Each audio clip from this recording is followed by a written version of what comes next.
Second block की बात करें तो सेकंड ब्लॉक में हमारे पास MSK मॉड्यूल हैं, जिसमें हम अपर एंड लोअर लिम्ब के रिगार्डिंग हमारी डिस्कशन रहती है। MSK असल में जो बाकी यूनिवर्सिटीज़ उसमें MSK1 एंड MSK2 इस तरह 2 मॉड्यूल्स है, उससे एक ब्लॉक बनता है। फिर थर्ड ब्लॉक हमारे पास जिसमें respiratory module and CVS module. Respiratory module जिसमें हम थोरेक्स रीजन और लंग्स के रिगार्डिंग हमारी डिस्कशन चल रही होती है, और CVS मॉड्यूल जिसमें हम हार्ट के रिगार्डिंग पढ़ते हैं। तो ये जो है हमारे पास ब्लॉक सिस्टम है। फिर इसी तरह first second and third block, और हर ब्लॉक के फिर जिस तरह हमने कहा मॉड्यूल्स हैं। अब हर मॉड्यूल्स में हम तमाम जितने भी सब्जेक्ट है वो स्पेसिफिक उसी मॉड्यूल्स के रिगार्डिंग हमारी स्टडीज़ हो रही होती है। इसके बाद अगर हम इसके एग्जामिनेशन की बात करें कि मॉड्यूलर सिस्टम में एग्जामिनेशन किस तरह होता है, जिस तरह मैंने कन्वेंशनल सिस्टम का आपको बताया कि उसमें आपके स्टेजेस हुआ करते थे, लास्ट में फिर आपका एनुअल प्रोब जो है या जो फाइनल असेसमेंट वो हुआ करता था, और जो स्टेजेस उसके 10 to 15% आपका उसमें ऐड हुआ करता था। तो मोस्टली स्टूडेंट करते क्या था कि वो लास्ट में जाके आपके फाइनल जो असेसमेंट थे वो उस टेस्ट के लिए प्रिपरेशन आखिरी दिनों में किया करते थे, 2-3 मंथ्स। तो उस टाइम पर बर्डन भी बन जाता था। लेकिन मॉड्यूलर सिस्टम में इस तरह नहीं है।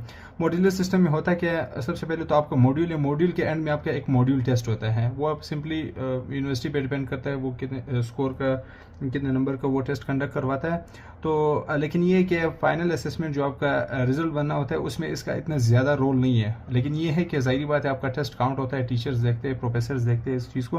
लेकिन मोस्टली जो है आपका वो इंटरनल असेसमेंट और आपका एनुअल एग्जामिनेशन है जो आपका फाइनल असेसमेंट है।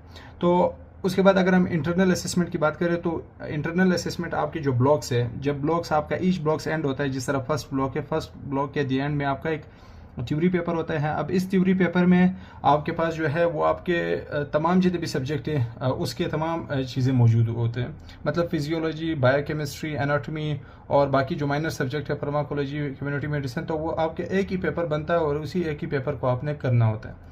उसके बाद उसी के आपके पास ओस्पीज और वाइवा होते हैं। ओस्पीज और वाइवा जो है आपके मोस्टली आपके मेजर सब्जेक्ट्स के होते हैं, जिस तरह फिजियोलॉजी, एनाटॉमी और बायोकेमिस्ट्री है। तो वो रहा। इसके बाद आपके जो एनुअल एग्जामिनेशन है, अब एनुअल एग्जामिनेशन उसमें आपके पास फिर अलग अलग से ब्लॉक 1, ब्लॉक 2 और ब्लॉक 3 का एग्जाम होता है। जिस तरह इंटरनल असेसमेंट मैंने कहा ब्लॉक 1 का अलग सा थ्योरी और ऑस्पीज, फिर जब आपका ब्लॉक 2 एंड होता है फिर उसका एक पेपर थ्योरी का होता है और फिर आपके ऑस्पीज वाइवा होते हैं। फिर इसी तरह थर्ड ब्लॉक में भी इसी तरह का एक थ्योरी पेपर, फिर उसके ऑस्पीज और वाइवा। लास्ट में फिर जब आपका तमाम ब्लॉक्स कंप्लीट होते हैं उसके बाद आपको कुछ वेकेशन छुट्टियाँ मिलती है। देन उसके बाद फर्दर आपको एनुअल प्रो के बाद एनुअल असेसमेंट के लिए जब वो बुलाते हैं तो उसमें फिर आपके ये जो आपने इंटरनल असेसमेंट में दिया तो आपने अगेन देना होता है। यानी आपने ब्लॉक 1 का अलग से पेपर देना है, उसमें तमाम आपके पास ब्लॉक 1 के जो सिलेबस है वो शामिल हो गए, जिसमें आपके पास फिजियोलॉजी, बायोकेमिस्ट्री, एनाटॉमी, मीन जो ब्लॉक 1 है उसमें फाउंडेशन मॉड्यूल और ब्लड मॉड्यूल, इसके रिगार्डिंग आपके पास तमाम जितनी भी चीज़ें वो मौजूद होंगे। फिर उसके बाद ऑस्पीज वाइवा उस ब्लॉक 1 का, फिर देन आपके पास ब्लॉक 2 थ्योरी और फिर ऑस्पीज वाइवा, ब्लॉक 3 थ्योरी, ऑस्पीज वाइवा। लेकिन जो इसके हैं वो पहले पेपर होते हैं, मतलब आपके पहले थ्योरी पेपर्स होते हैं, देन लास्ट में फिर आपके पास जो है वो ऑस्पीज और वाइवा होते हैं। अब जो ऑस्पीज और वाइवा हैं, अब ऑस्पीज किस तरह वो लेते हैं, और थ्योरी का तो चले पता चल जाता है कि एक पेपर होगा उसमें एमसीक्यूज होंगे, शॉर्ट आंसर क्वेश्चन होंगे। तो लेकिन जो ऑस्पीज है वो किस तरह लेंगे, तो ऑस्पीज जो है वो इस तरह के स्टेशन वाइज, ये छोटा सा फ्लो चार्ट मैंने बनाया आपको।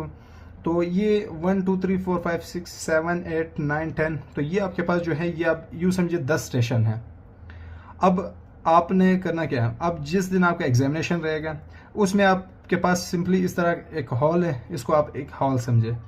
तो इस हॉल में आपने अब एट द सेम टाइम वो 10 स्टूडेंट को इंटर करेंगे, वो 10 स्टूडेंट को सेम टाइम पे वो इंटर करेंगे। अब डिफरेंट होता है स्टेशन के स्ट्रेटजी, कुछ करते क्या है कि स्टार्ट से मतलब पहले से एक स्टूडेंट आता है स्टेशन 1 पे, फिर वो दूसरे पे जाता, तीसरे चौथे, इस तरह से पीछे से वो बाकी स्टूडेंट्स आ रहे होते हैं, फिर 10वें स्टेशन से फिर आगे 11 स्टेशन। लेकिन खैर मैं जो BUMC का है वो आपको बताता हूँ कि उसमें क्या स्ट्रेटजी होती है।